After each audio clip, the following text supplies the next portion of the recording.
রাজবাড়ির ঘটনা বলা হয় না, অনেকেই বলছেন রাজবাড়ির ঘটনা কবে আসবে, আবার কেউ কেউ বলছেন যে রাজবাড়িতে খালি ভূতের ঘটনাই ঘটে কিনা। আসলে এখানে শুধু রাজবাড়ির বিষয় আমি বলবো না, সেটা হচ্ছে যে সমস্ত মানে এলাকাগুলো একটা সময় মফস্বল ছিল, মানে জেলা শহর পরে হয়েছে, মফস্বল ছিল, অনেক ঝোপঝাড় ছিল, অনেক গাছপালা জঙ্গল ছিল। সাধারণত এই এলাকাগুলোতে ভয়ের ঘটনা আপনি অসংখ্য পাবেন। এটা শুধু রাজবাড়ি বলে কোনো কথা না, এটা বাংলাদেশের অনেক জায়গাতেই আপনি এটা পাবেন। এই জন্য দেখা যাচ্ছে রাজবাড়িতে একটা সময় ফরিদপুরের, গ্রেটার ফরিদপুরের অংশ ছিল, পরবর্তী 80 দশকে এটা জেলা হয়েছে, এবং এই যার কারণে দেখা মফস্বল হওয়ার কারণে ওখানে অসংখ্য গল্পগুলো রয়ে গেছে। এমন একটি ঘটনা আমি আজকে আপনাদের সামনে উপস্থাপন করব। ঘটনাটির সময়কাল 1968 সালের দিকে, 68 বা 69 এমন একটা সময়, এক্সাক্ট সালটা বলতে পারছি, তো এই দুই সালের মধ্যে কোন একটা হবে। ঘটনাটি আমার এক আঙ্কেল বলেছেন। ঘটনাটি যার সঙ্গে ঘটেছিল ওনার নাম হচ্ছে সনাতন ডাক্তার, ওনার নাম হচ্ছে সনাতন দা। তো সবাই তাকে সনাতন ডাক্তার নামে চিনতেন আর কি। আজকে রাজবাড়ী যে মাছ বাজার রয়েছে, মাছ বাজার মেইন যে বাজারটা রাজবাড়ী জেলা সদরের, তো ওই মাছ বাজারের ঠিক কাছেই একটা ছোট্ট টিনের একটা দোকান ছিল, মানে একটা ডিসপেন্সারি, হোমিওপ্যাথির একটা ডিসপেন্সারি ছিল। তো উনি এটা চালাতেন। আসলে ডাক্তার হিসাবে ওনার তেমন কোনো খ্যাতি ছিল না, রুগী টুগী খুব বেশি উনি পেতেন না। তবে ভালো মানুষ হিসাবে ওনার একটা বিশেষ খ্যাতি ছিল, সৎ, পরোপকারী, সহজ সরল মানুষ হিসাবে, এবং নিরেট ভদ্রলোক বলতে যেটা বোঝায়, উনি তেমন একজন মানুষ ছিলেন সনাতন ডাক্তার। তো কিন্তু রুগী ওরকম পেতেন না, ওরকম পরিচিত উনি ছিলেন না। টুকটাক আসতেন, ওনার বাড়ি ছিল রাজবাড়ির কুঠিপাচুরিয়া গ্রামে। তো ওনার একটা বাইসাইকেল ছিল, প্রতিদিন উনি আসতেন, এই প্রায় 10-12 কিলোমিটার পথ পাড়ি দিয়ে উনি আসতেন। আবার মাগরিবের পরপরই, কারণ তখনকার সময় কিন্তু এদিকে ইলেকট্রিসিটি অতটা ছিল না, থাকলেও খুব আর কি, ওই সময় সেই মুক্তিযুদ্ধের আগে। তো এই জন্য সন্ধ্যার পরে মানুষজন ওই সময় থাকতো না ওইদিকে, এই জন্য উনি বাড়ি চলে যেতেন সাইকেল নিয়ে। আর ওনার দোকানেও একজন কম্পাউন্ডার ছিলেন, ওর বাড়ি রাজবাড়ির প্রপারেই, তবে সে এখন কোথায় আছে আমি জানি না, আমি তার কোনো সন্ধান পাইনি। তার নাম ছিল আব্দুর রহিম, সে ওনার দোকানের কম্পাউন্ডার ছিলেন আর কি।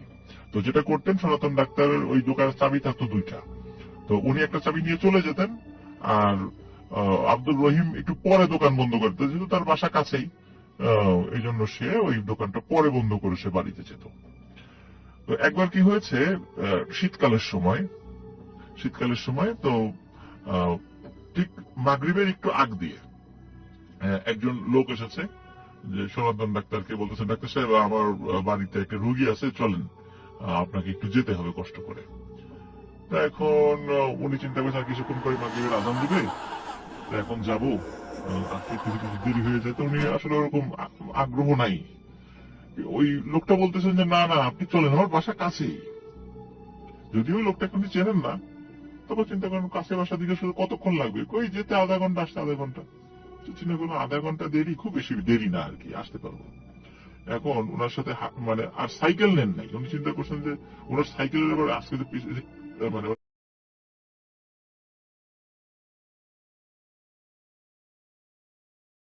যেটা সেখান থেকে বসতে পারে, ওনার ওইটা খুব নড়বড়ে ছিল। চিন্তা করেন যে এই লোকটাকে বসালে তো সাইকেলটা ভেঙে যেতে পারে। তো চিন্তা করেন সাইকেল দোকানেই থাক, আমি ওনাকে নিয়ে হাঁটতে থাকি, যেহেতু কাছেই বাড়ি। এখন এই যে হাঁটা শুরু করেছে, হাঁটছে হাঁটছে, তো বলতেছে কি তোমার বাড়ি কোথায়, এই যে সামনে। তো সামনে সামনে করতে করতে বলে যায়, বলো তোমার বাড়ি কোথায়, বলে সোনাকান্দর গ্রাম। সোনাকান্দর গ্রাম কিন্তু যারা রাজবাড়ি শুনছেন, এখানে যদি আপনি সাইকেল চালিয়েও যান, ওখানে যেতে নাহলে 15 থেকে 20 মিনিট লাগবে, আর পায়ে হেঁটে গেলে প্রায় 45 মিনিট 50 মিনিট সময় লাগবে। তো এখন হয়তো বা সাইকেলে বা এখন অটোতে গেলে খুব কাছেই, কিন্তু ওই সময় পায়ে হেঁটে যাওয়ার পথটা একটু দূরে ছিল। এখন বলে তোমার বাড়ি সোনাকান্দর গ্রামে, তো আমাকে আগের থেকে বলো নাই কেন? বলে যে যদি বললে যদি না আসতেন, এই ভয়ে বলি নাই।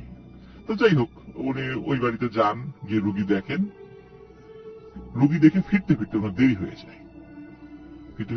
যায়, আর ওনার দেরি দেখে ওই ওনার দোকানের যে কম্পাউন্ডার আব্দুর রহিম, সে দোকান বন্ধ করে চলে গেছে।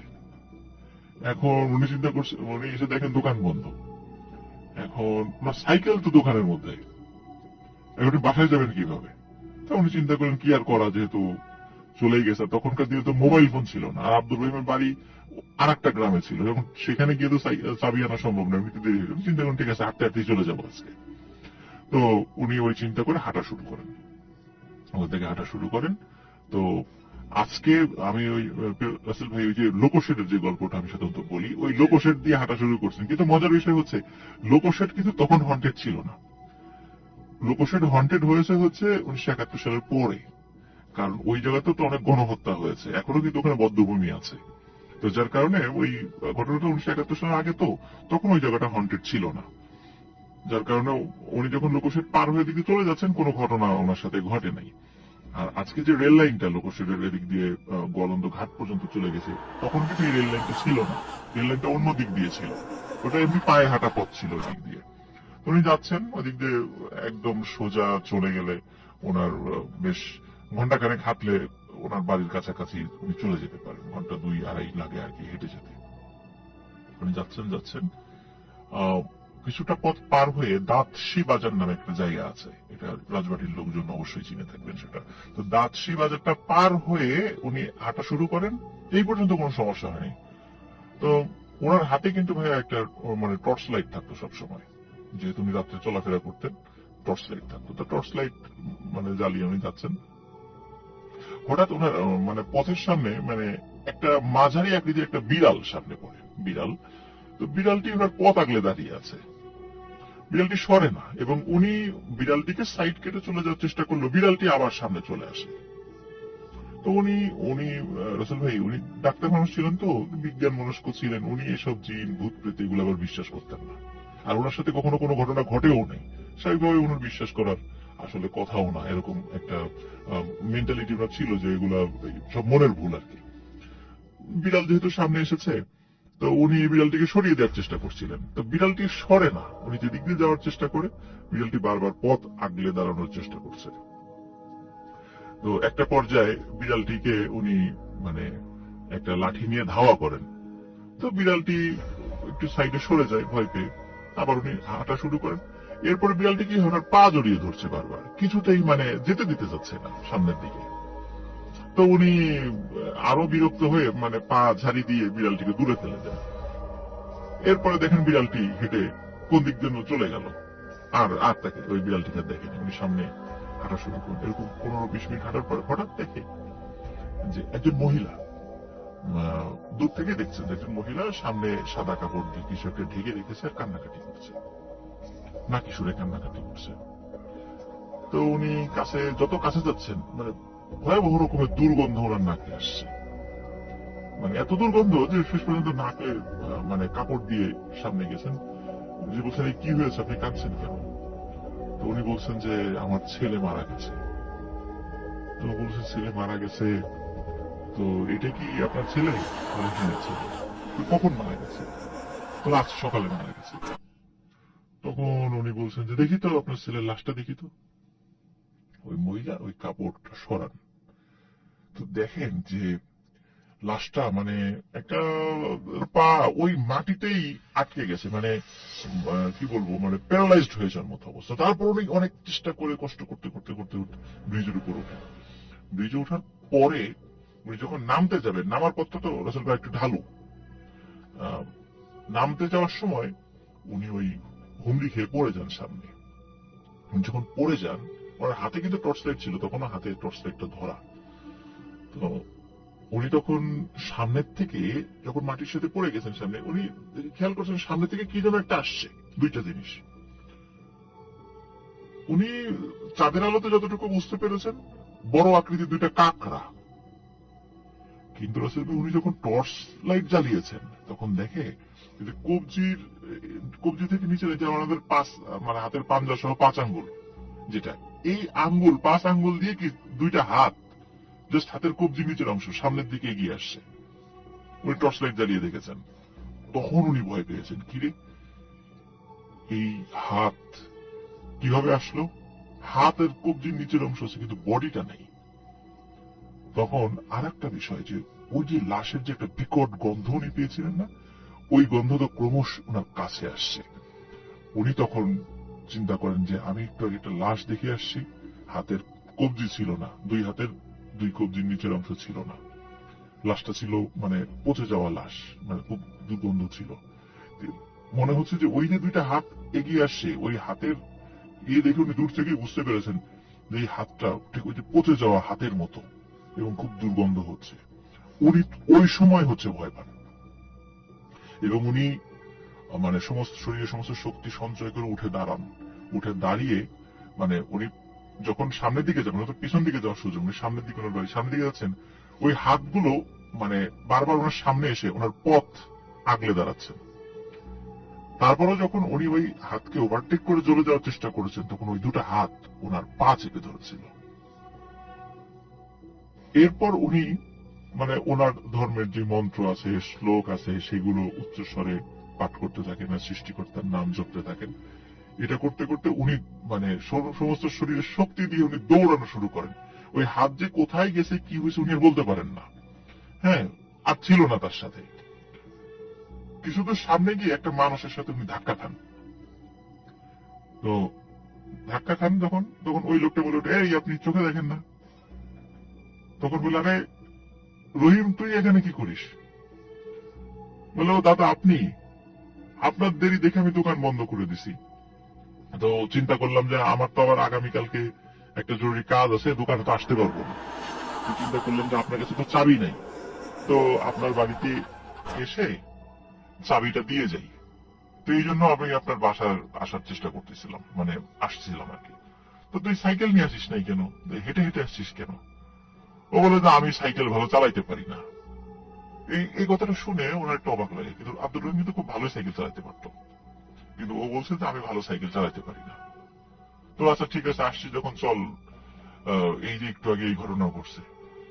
তখন আব্দুর রহিম বলছে যে যাক, আল্লাহ বাঁচিয়ে দিয়েছেন আপনাকে, কোনো বিপদ আপদ হয় নাই। রাত্রেবেলা চলাফেরার ক্ষেত্রে একটু সতর্ক থাকবেন। এই কথা বলে মানে আব্দুর রহিমের সাথে বিভিন্ন গল্প টল্প করতে করতে ওনার বাড়ির কাছে চলে আসে। তখন সনাতন ডাক্তার উনি বলতেছেন যে রহিম, চল বাড়িতে চল, তোর দিদি রান্না বাড়া করছে, একবার খাওয়া দাওয়া কর, আজকে থেকে যা, অনেক রাত হয়ে গেছে। তো বলে, না না, আমার আগামীকালকে কাজ আছে, আমি থাকতে পারবো না, আমি বাড়িতে যাব না, আপনি যান, এই চাবিটা রাখেন, দোকানের চাবি, আমি চলে গেলাম। বলে, না তা কি হয় নাকি, বাড়িতে যাবি না কেন? কিছুতেই সে বাড়িতে ঢোকে না।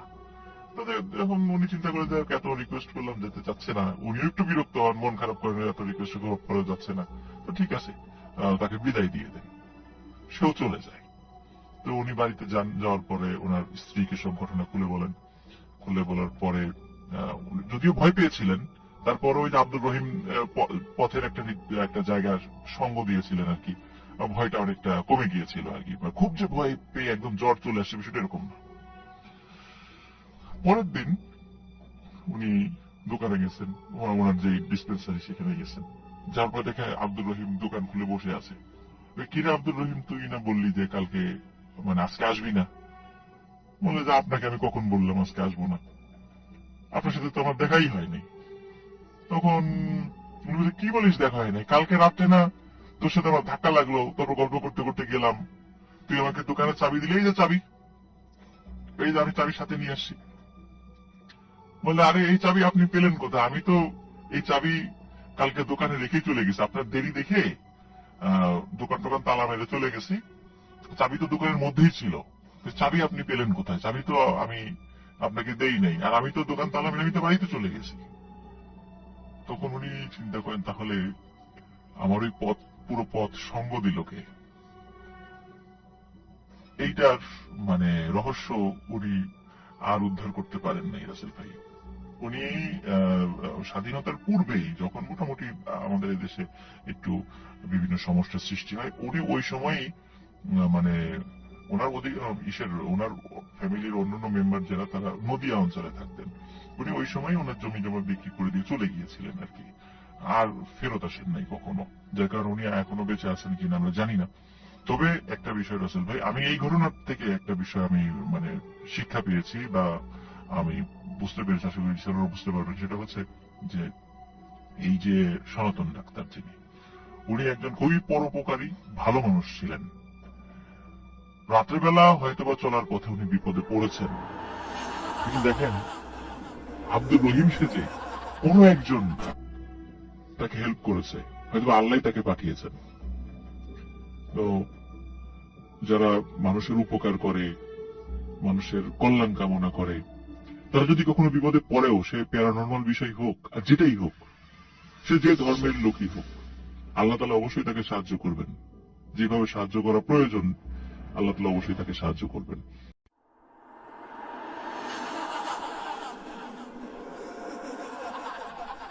আচ্ছা, আলামিন যে স্টোরিটি শেয়ার করছে, এই ঘটনাটির সময় খুব বেশি দিন আগের না, 2018 সালের ঘটনা।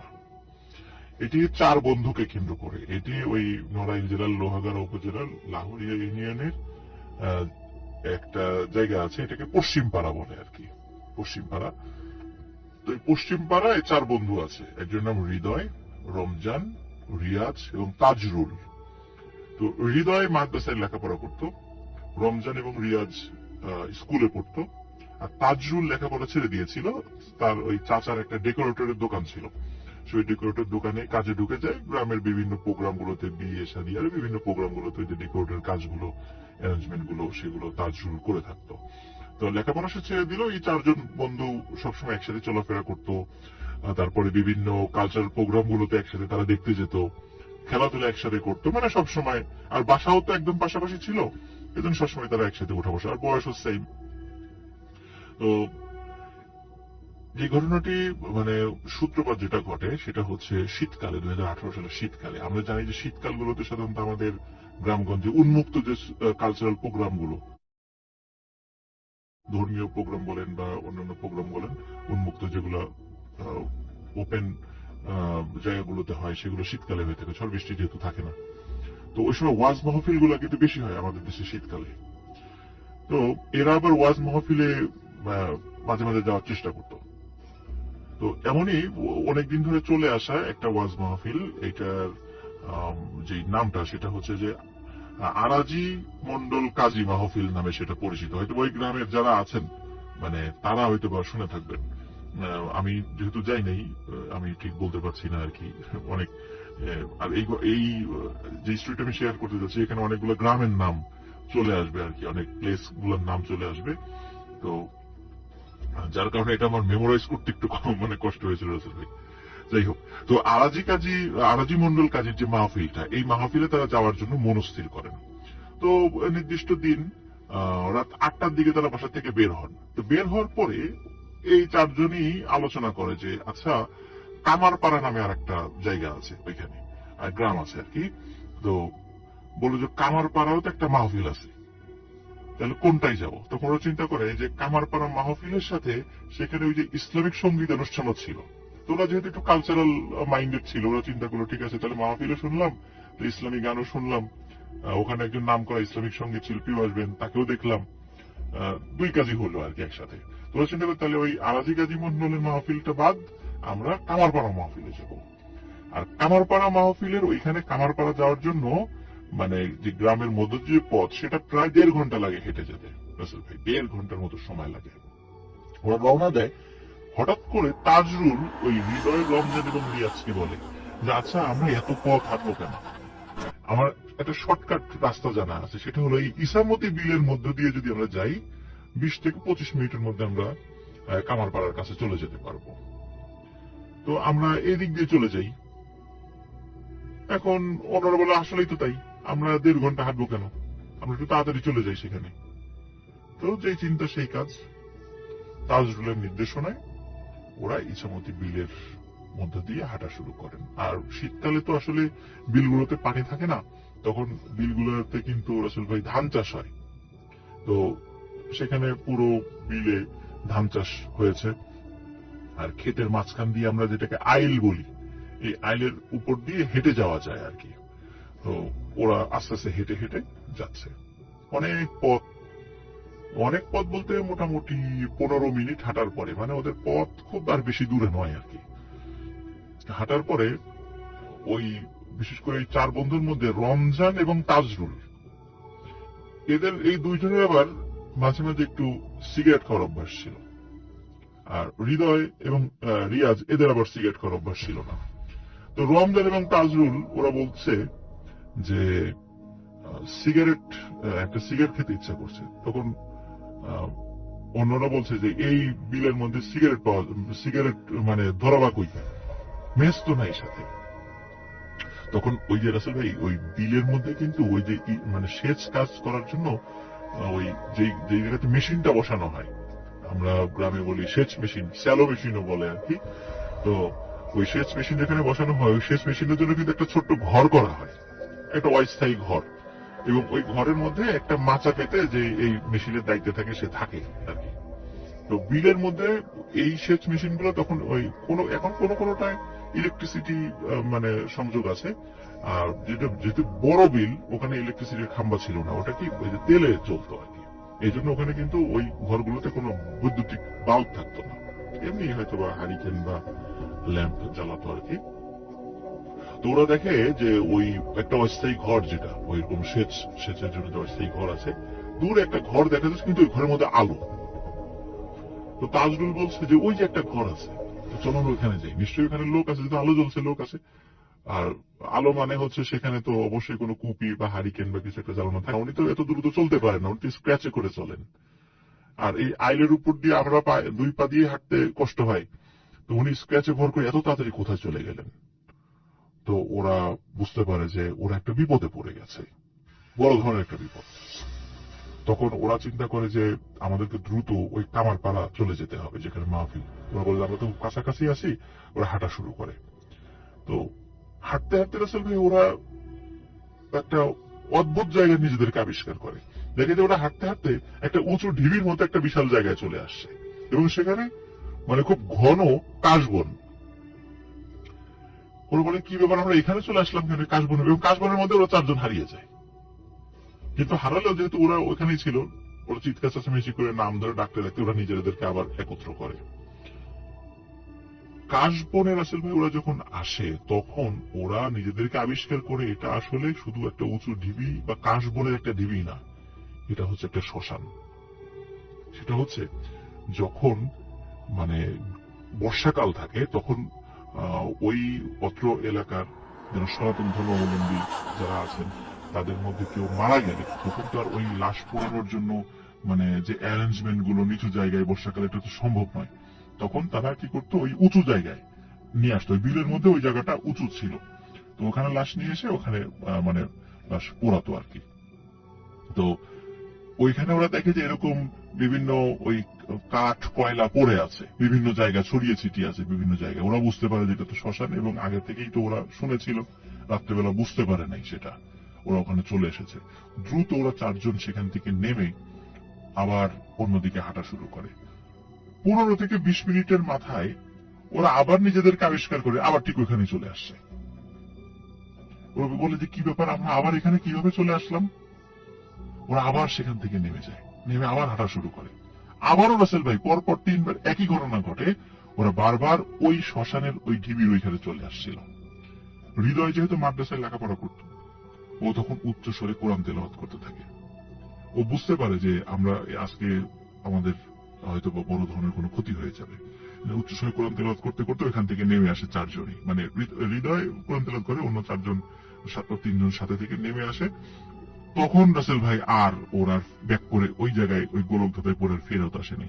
ওরা ওই মেইন রাস্তায় উঠে যায়, যেখান থেকে ওরা ওই কামারপাড়া মাহফিলে যায়। সেখানে গিয়ে দেখে অদ্ভুত ঘটনা। সেটা হলো গিয়ে দেখে যে মাহফিল শেষ, ওই প্যান্ডেলের দায়িত্বে যারা ছিল তারা ওই সব বাঁশ খুঁটি কাপড় এগুলো গুছাচ্ছে। ওরা বলে কি ব্যাপার, মাহফিল কি হলো। বলে মাহফিল তো শেষ। বলে মাহফিল শেষ মানে রাত 8টায় রওনা দিলাম, বড় জোর 1.5 ঘন্টা লাগছে আমাদের আসতে এই বিলের মধ্যে এত ঝামেলার পরও, তো মাহফিল শেষ হয় কিনা, এখন তো 9:30 বাজার কথা। বলে তোমাদের কি মাথা খারাপ হয়েছে, এখন বাজে রাত 2:30। ওরা চিন্তা করে যে সর্বনাশ, আমরা এত সময় কি করলাম, কিভাবে চলে গেল, ওরা কিছুতেই বুঝতে পারছে না যে আমরা এত সময় কিভাবে পার করে দিলাম। তো যাই হোক, ওরা যেহেতু ওদের শরীরে কাদা টাদা লেগেছিল আর এত ছোটাছুটির কারণে ওদের প্রচন্ড ক্ষুধা লেগেছিল, কিন্তু মাহফিল যেহেতু শেষ হয়ে গেছে, মাহফিল উপলক্ষে কিন্তু ছোট ছোট খাবারের দোকানগুলো বসে। তো আসলে কোনো দোকানও ছিল না, কিন্তু তখন 2টা দোকান ছিল, একটা ঝালমুড়ির দোকান আর একটা পাপড় ভাজা। পাপড় ভাজা এখন তো আসলে পাওয়া যায় না ওইভাবে। তো তো ওরা কি করবে, মানে খুব ক্ষুধা লাগছে, ওরা প্রচুর পরিমাণে ঝালমুড়ি এবং পাপড় ভাজা খায়। আর আমরা তো জানি রাসেল ভাই ওই ভাজা পোড়া খেলে নাকি দুষ্টু জিনেরা পিছু লাগে, এটাও কিন্তু একটা বিষয়। যাই হোক, ওরা মানে খাওয়ার পরে মানে একটু মনে করে দিই যে অনেকে বলে যে ভাজা পিঠা, জি জি জি জি ভাজা মাছ। জি জি। তো ওরা চিন্তা করে যে যাই হোক মাহফিল তো শেষ, কি আর করা, আমরা তো এখানে অ্যাটেন্ড করতে পারলাম না, এখন তো বাড়ি ফিরে যেতে হবে। তো বাড়ি ফেরার জন্য নিশ্চয়ই আর ওই ইসামতি বিলের মধ্যে দিয়ে যাবে না, পথ ঘোরা হলেও অবশ্যই তারা গ্রামের ওই 1.5 ঘন্টার রাস্তা দিয়েই যাবে। তো ওরা রাস্তা দিয়ে যাওয়া শুরু করে। এইখানে রাসেল একটা কথা বলি, সেটা হচ্ছে যে এই পথ দিয়ে যাওয়ার সময় কিন্তু ভয়ানক কয়েকটা জায়গা পাড়ি দিতে হয়, হন্টেড জায়গা। যেমন ওখান দিয়ে কামারপাড়া দিয়ে আসতে গেলে কল্যাণপুর নামক একটা জায়গা পাড়ি দিতে হয়। ওখানে মোটামুটি ওটা সনাতন ধর্মাবলম্বী অধ্যুষিত এলাকা আর কি। ওখানে শ্মশানও আছে, শ্মশানের পাশ দিয়ে যেতে হয়। তো ওরা শ্মশানের পাশ দিয়ে যায়, কোনো প্রবলেম হয়নি। এরপর একটা হন্টেড পরিত্যক্ত জমিদার বাড়ির পাশ দিয়ে যেতে হয়, সেখান দিয়ে যায়, সেখানেও কোনো প্রবলেম হয়নি। অনেক পুরাতন একটা বট গাছ রয়েছে, সেই বট গাছের পাশ দিয়ে যায়, সেখানেও কোনো প্রবলেম হয়নি। এরপরে একদম ওদের বাড়ির কাছে তালুকপাড়া নামে একটা জায়গা আছে, তালুকপাড়া। ওইখানে চলে আসে, মানে একদম বাসার কাছে চলে আসছে। এরপরে পশ্চিম পাড়া আর কি, তালুকপাড়ার একদম শেষ মাথায় চলে আসে, এরপরে পশ্চিম পাড়া, যেখানে ওদের গ্রাম। তো ওইখানে একটা ছোট একটা বাঁশঝাড় রয়েছে। তো ওই বাঁশঝাড়ের যখন কাছে চলে আসে, তখন তাজরুল চিন্তা করে বাড়ির কাছেই তো চলে আসছি, আর তো আমাদের কোনো ভয় নেই। তখন ও তো জানে যে বাঁশঝাড়ে কখনো ওই যে দুষ্টু জিনপরি থাকে। তো তখন বলতেছে, মানে ও একটু সাহস করে দুষ্টামি করে বলছে আর কি, যে মানে তোরা কে আসিস আশেপাশে, যদি আমার কথা শুনে থাকিস আয় আমার সামনে আয়, যদি তোদের সাহস থাকে। আমি তোদেরকে ভয় পাই না, তোদের মতো কত মানে দুষ্টু জিনদের সাথে যুদ্ধ করে আমি জিতে গেছি, তোরা তো কিছুই না। যদি সাহস থাকে আমার সামনে আসিস বা ক্ষতি করার চেষ্টা কর, আমি আমার শরীর গা বন্ধ করে রাখছি, আমার কোনো ক্ষতি করতে পারবি না। যখনই রাসেল ভাই এই বিষয়টা বলেছে, ওরা চারজনই দেখে ওই বাঁশঝাড়ের মধ্যে কাল বৈশাখী ঝড় হলে যেভাবে মানে মানে বাঁশের যে অবস্থা হয় ঠিক ওরকম হচ্ছে। কিন্তু আরো একটা বিষয় দেখে, আশেপাশের কোনো গাছের পাতা কিন্তু নড়ে না। তার মানে ঠিক ওই জায়গাটাতেই কোনো প্রবলেম হয়ে যায়। তখন ওরা বুঝতে পারে যে আবার একটা বিপদ আমাদের সামনে আসছে। তখন ওরা কি করে, ঝেড়ে দেয় দৌড়, চারজনে বাড়িতে কাছেই ছিল, যে যার বাড়িতে চলে যায়। যে যার বাড়িতে যাওয়ার পরে ওরা কিন্তু ওদের গার্জিয়ানকে কাউকে এই বিষয়টা কিছু বলে না, বলে রাগারাগি করবে, এই জন্য কিছু বলে না। তো যাই হোক, মনে হতে পারে ঘটনা এখানেই শেষ, আসলে কিন্তু রাসেল ভাই ঘটনার শুরুটাই এখন থেকে, মানে এই ঘটনার পর থেকে। তো এর ঠিক পরের দিন যে ঘটনাটা ঘটে, সেটা হচ্ছে পরের দিন রাতের বেলা এই যে তাজরুল যে ছেলেটা, যে ওই যে বলেছিল যে ভয়টাই পাই না কিছু এই সেই, তো তাজরুল ছেলেটা ওর আরো যে দুই বন্ধু আছে, যে হৃদয়, রমজান, রিয়াজ, আরো যে 3 বন্ধু আছে, এদের মধ্যে মানে 3 জনকে দাওয়াত দেয়, পিকনিকের দাওয়াত, যে একটা রাত্রে আমরা একটা রান্না বাড়া করবো, পিকনিক করবো আর কি। তো কোথায় রান্না হবে, ওই লাহুরিয়া বালিকা বিদ্যালয় নামে একটা স্কুল আছে এখানে, নাম হলো লাহুরিয়া বালিকা বিদ্যালয়, ওইখানে পিকনিক হবে। তো পিকনিক আয়োজন হয়। কোনো কারণে এই 3 বন্ধুর মধ্যে রমজান নামে যে ছেলেটা, এই পিকনিকে যায় নাই। গিয়েছিল হৃদয় এবং রিয়াজ। তো পিকনিকের পরে মানে লিসেনারদেরকে একটু বলে রাখি, যে একটু মনে রাখবেন, রমজান কিন্তু যায় নাই, গিয়েছে হৃদয় এবং রিয়াজ। তাজরুল নিয়ে গেছে ওদেরকে। খাওয়া দাওয়ার পরে তাজরুল বলছে হৃদয় এবং রিয়াজকে, এই চল ওই টাঙ্গাপাড়া ইউনিয়নের পলাশ বাজারে আজকে একটা কনসার্ট আছে, ওই কনসার্টটা দেখতে যাব। এখন হৃদয় এবং রিয়াজ বলছে, না রে, রমজান নাই, রমজানকে ছাড়া কিভাবে যাই, ও তো আসলো না, ও ছাড়া যাব না। তাজরুল বলছে, ও নাই তাতে কি, আমরা তো আছি, সবসময় ও থাকতে হবে এমন তো কোনো কথা নেই, চল। কিন্তু ওরা তুই নাচর বান্ধব, রমজানকে ছাড়া যাবে না। তাজরুল অনেক চেষ্টা করে, কিন্তু ওদেরকে নিতে পারে না। যাই হোক, যে যার বাড়িতে চলে যায়। পরের দিন ভাইয়া আর একটা ঘটনা ঘটে, সেটা হলো ওই হৃদয় যে ছেলেটা মাদ্রাসায় লেখাপড়া করে, সে ওই একটা জায়গায় প্রাইভেট পড়তে যায়, সেটা হলো ওই লাহুরিয়া পশ্চিম পাড়া প্রাইমারি স্কুল নামে একটি স্কুল আছে ওইখানে। ওই বিকাল 4টার সময় ওর একটা প্রাইভেট আছে, ও ওখানে পড়তে যায়। বাড়ি থেকে 2:30-3টার দিকে বের হয়, যেতে যতটুকু সময় লাগে আর কি, একটু আগে আগেই যেত সব সময়। তো বাড়ি থেকে যাওয়ার সময় মানে একটা শর্টকাট রাস্তা রয়েছে, শর্টকাট একটা রাস্তা ধরে, ওই রাস্তার মধ্যে রাসেল ভাই একটা বাগান পড়ে, স্থানীয়ভাবে আবুল খায়েরের বাগান নামে সেটা পরিচিত। ও যখন ওই বাগানের মধ্য দিয়ে যাচ্ছে, হঠাৎ করে দেখে কি তাজরুল সাথে, ওদের বন্ধু সার্কেলের কেউ না কিন্তু পরিচিত এরকম 3-4 জন, তাদেরকে ওইভাবে দেখে নাই, মানে এমনি মুখ চেনা চেনা, ওদের সাথে বসে তাস খেলছে। এই 4 বন্ধুর আবার একটা পদভ্যাস ছিল, ওরা আবার কার্ড খেলতো, মানে তাস খেলতো। দেখে তাজরুল বসে বসে তাস খেলছে। এখন তাজরুল বলছে, এই হৃদয় কই যাস? বলে যে আমি তো প্রাইভেট পড়তে যাচ্ছি। আই বয় আমাদের সাথে একটু তাস খেল। বলে না না আমার প্রাইভেট আছে। আরে বয় একটু পরে গেলে কোনো সমস্যা নেই, এত তাড়াতাড়ি গিয়ে কি করবি, সব দিন তো তাড়াতাড়ি যাস। তাজরুল মানে হৃদয় চিন্তা করে আসলে তো তাই, একটু বসে আসলে ওরা আবার মাঝে মাঝে কি করতো, টাকা দিয়ে তাস খেলতো। মাঝে মাঝে কেউ জিততো, কেউ হারতো। ওরা যখন তাস খেলতে বসছে, বারবার এই হৃদয় জিতে যাচ্ছিল, 5 টাকা 15 টাকা 10 টাকা এরকম জিতে যাচ্ছিল। এখন তাজরুল বারবার বলছে, বাহ আরো খেল, তুই তো জিতে যাচ্ছিস। এইভাবে কিছু সময় চলার পরে, এবং হৃদয় মগ্ন হয়ে গেছে তাস খেলায়, হঠাৎ 4টার সময় আসরের আজান দিয়ে দেয়। আসরের আজান যখন, তখন তাজরুল হঠাৎ করে সেন্স ফেরে, আরে আমার তো 4টার সময় প্রাইভেট আছে। শীতকালে কিন্তু আসলে 3:45, 4:45 বা 4টার দিকে আসরের আজান দেয়, যে শীতকালের ঘটনা ছিল। তো আমার তো আছে, মানে প্রাইভেট আছে, প্রাইভেট পড়তে যেতে হবে। তখন তাজরুল বলে, আরে একদিন প্রাইভেটে না গেলে কি হয়, প্রাইভেট থাক না। বলে না না ওই স্যার আমার আব্বারে বলে দিবে, আমার আব্বা রাগারাগি করবে। বলে আরে আজকে থাক, আজকে এখানে থাক, আজকে যাওয়ার দরকার নেই। বলে যে না আমার যেতেই হবে। ও জোর করে উঠে চলে যায়। যাই হোক, প্রাইভেট পড়ে মানে চলে আসার পরে, সাধারণত মাগরিবের নামাজের পরে ওদের বাড়ির কাছে একটা দোকান আছে, এখন আছে না, হলো আলমগীরের দোকান। সন্ধ্যার পরে ওই দোকানের বিষয়টা কি আসলে আপনি মনে হয় দেখেছেন বা দিচ্ছেন, অনেকে দেখেছি, গ্রামগঞ্জের কিছু দোকান থাকে, দোকান টেলিভিশন থাকে। তো ওখানে বসে সবাই একটু টেলিভিশন দেখে, চাটা খায়, মোটামুটি ভালোই জমে থাকে আর কি।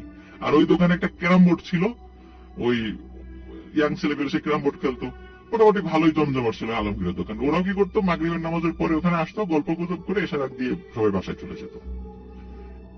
ওই সময় হৃদয় ওই যে প্রাইভেট পড়ে আসছে, মাগরিবের পরে আসার পরে এসে দেখে যে তাজরুল তখনও আসে নাই। তো রিয়াজ আছে, রমজানও আছে। হৃদয় এসে বলছে যে ওই দিন আবার রাসেল ভাই বাংলাদেশের একটা খেলা ছিল, কোন একটা দেশের সাথে আর কি, ক্রিকেট খেলা। তো বলছে যে আজকে যদি বাংলাদেশ জেতে, তোদেরকে আমি 25 টাকার কটকটি খাওয়াবো। কটকটি কিন্তু যে এক ধরনের গ্রামীণ খাবার আর কি, নিশ্চয়ই লিসেনাররা বুঝতে পারছেন, কটকটি খাওয়াবো। তখন রমজান আর রিয়াজ বলছে যে কটকটি খাওয়াবি, তোর কাছে 25 টাকা কিভাবে আসলো? স্টুডেন্ট মানুষ, 25 টাকা মানে অনেক টাকা। বলে হ্যাঁ, আমি ওই আজকে ইসের আবুল খায়ের বাগান দিয়ে যাওয়ার সময় দেখি তাজরুল বসে তাস খেলতেছে, আমি তো ওর সাথে বসে তাস খেলি, আমি 50 টাকা দিচ্ছি। বলে যে তাজরুলের সাথে তাস খেললি মানে? তাজরুল তো আজকে সারা বিকেল আমাদের সাথে ফুটবল খেললো, আমরা তো একসাথে, ও গোলকিপার ছিল, আমরা তো সারা বিকেল একসাথে খেললাম, এই যে একটু আগে বাসায় গেছে, গোসল করে আসবে এখনই। বলে আরে না, আমি নিজে খেললাম, এই যে দেখ পকেট থেকে, এই যে দেখ 50 টাকা, আমি তাজরুলের সাথে জিতলাম। বলে না, এটা হতেই পারে না, আশেপাশে সবাই সাক্ষ্য দিচ্ছে, হ্যাঁ আজকে দুপুরের পর থেকেই তো আমরা খেলা নিয়েছিলাম, সন্ধ্যার আগ দিয়ে তাজরুল বাড়িতে গেছে। হৃদয় তো অবাক, তাহলে আমি খেললাম কার সাথে? কিছু সময় পরে তাজরুল চলে আসে, তাজরুলের সাথে হৃদয়ের বিশাল বাকবিতণ্ডা। তাজরুল বলে আমি তো খেললাম, কেবল গোসল করে আসলাম। হৃদয় বলে যে না, আমি তোমার সাথে তাস খেলছি। তো যাই হোক, এর মধ্যে কি হয় আসল ভাই, মানে ওই জায়গাতে কিন্তু ছিল না রিয়াজ, সরি আমি একটা জিনিস ভুল বলছি।